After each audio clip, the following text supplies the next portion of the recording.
2010, I was inspired to write A Firefighters Dream, a poem honouring the bravery of that species, in particular the 343 American firefighters who didn't make it home to their families on September the 11th, 2001.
In conjunction with Aussie firemen running the tour of duty, the incredible experience that followed, the spirit of the people I met, the brotherhood that remains in my heart, all combined to give my life new perspective.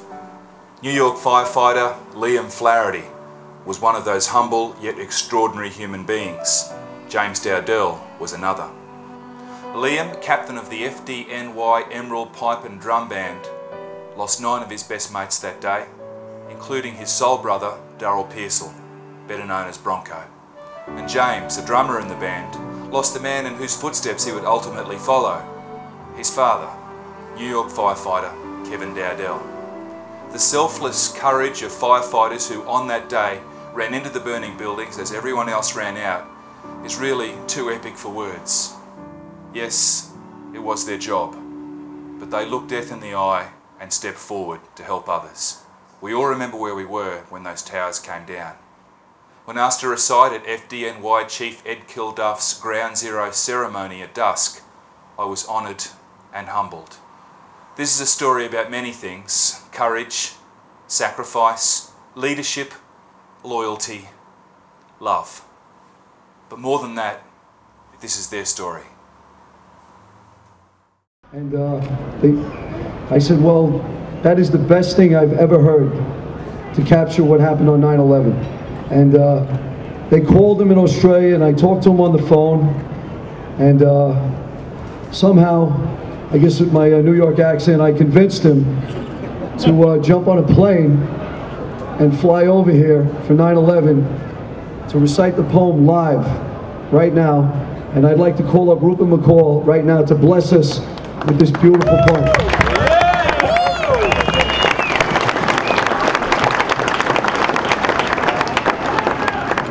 Thank you, mate. This is the story of Liam Flaherty. This is the story of Kevin Dowdell and his boy, James. This is your story, New York. This is my honour. His voice boomed like a beacon and echoed in my soul. From the land of opportunity, reverberations roll all across the mighty sea to where the Southern Cross stars gleam. I was listening, and I heard it when he said, "I have a dream." And the dream I had was beautiful. What more could someone pray than to wake up in the middle of the perfect summer's day?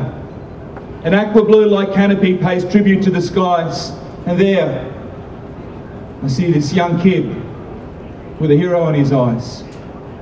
The hero is a humble man, not the type to shirk, a proudly spoken firefighter on his way to work. His profession is his passion, his adrenaline, his spark. The hat he wears to battle is his way to make his mark. And waving from a window, now the boy begins to cry. You see, the hero is his father, and he hates to say goodbye. And the dream I had was terrible. From nowhere they appear, monsters in the New York sky that choke the day with fear. It can't be real. Questions burn with why and who and how. Go and turn your TV on, please. Just do it now. An evil cloak in plumes of smoke replaces freedom's gown. The flames reveal their tragic truth. The world is falling down. Falling, sprawling, screaming, calling, crying as they go. A firefighter grabs his hat and flies to meet his foe. Forward into battle now. He hears a church's bell. Forward into no man's land. Forward into hell. And the dream I had was powerful. The best of humankind. Courage is a heartfelt word not easily defined. It doesn't equal fearless, as some sideline experts claim. No, courage is to be scared, but to go on just the same. To rally in that moment, to rise up through the stairs, to save as many people as an act of courage dares. To dig and dig and dig some more. To be there for your mates. To look your leader in the eye and know the end awaits. Underneath the carnage, when the count is done and said, the only thing recovered is his hat, a fiery red. And the dream I had was personal. I've put my kids to sleep. But the images still haunt me, and reality cuts deep. I see the faces of the fallen. The tape forever runs. I see the mothers and the brothers and the sisters and the sons and the comrades and the colleagues. They are never to return. But for each face, there's a candle. And tonight that flame will burn. It burns for something precious. Something every hero gave. It illuminates ground zero, commemorates the brave. Religion, race and rivalry, it burns across that scope. It is pure in its simplicity. Tonight, it burns for hope. Yes, the dream we share is hopeful.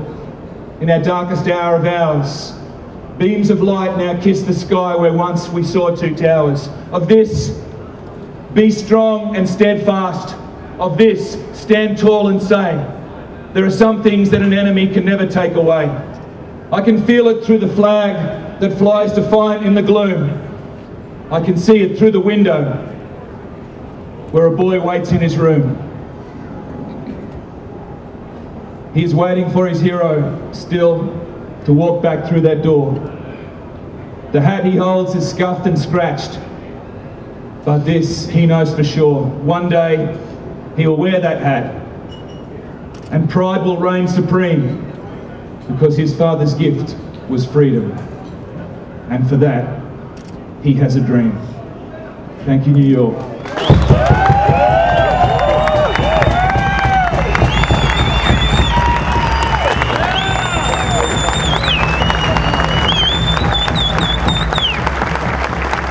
Unbelievable, Rupert. There's no following that.